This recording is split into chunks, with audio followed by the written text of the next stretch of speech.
Welcome back. Jesus has just extended radical grace to a woman caught in adultery and challenged her accusers with the truth of their own sin. It is in this context, having just shown what it means to bring light into a dark situation, that Jesus makes one of his most famous declarations. He is in the treasury of the temple, a well lit area where offerings were made, and he says to all who will listen, I am the light of the world. Jesus continues, whoever follows me will not walk in darkness, but will have the light of life. This is an incredible promise. To follow him is to be rescued from a life of spiritual darkness, a life of confusion, sin, and hopelessness, and to be brought into the light of truth and eternal life. The Pharisees, however, immediately challenge him. They say, you are bearing witness about yourself. Your testimony is not true. They are invoking a principle of Jewish law that a person's self-witness is not valid on its own. Jesus responds by stating that even though he bears witness to himself, his testimony is true because he knows his divine origin and destiny. I know where I came from and where I am going.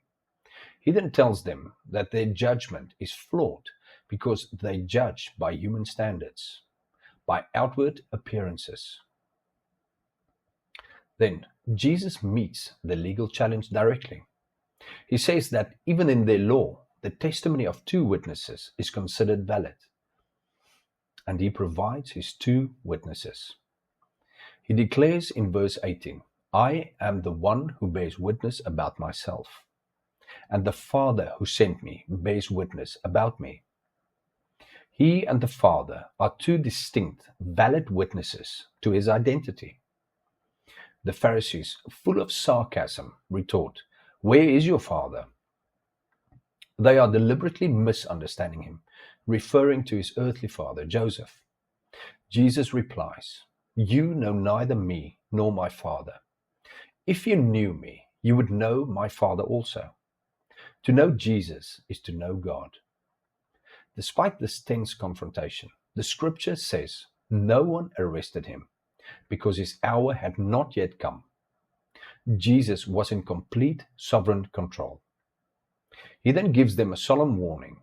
I am going away, and you will seek me, and you will die in your sin. Where I am going, you cannot come. He is prophesying his ascension to heaven, but they, trapped in the earthly mindset, think he's talking about suicide.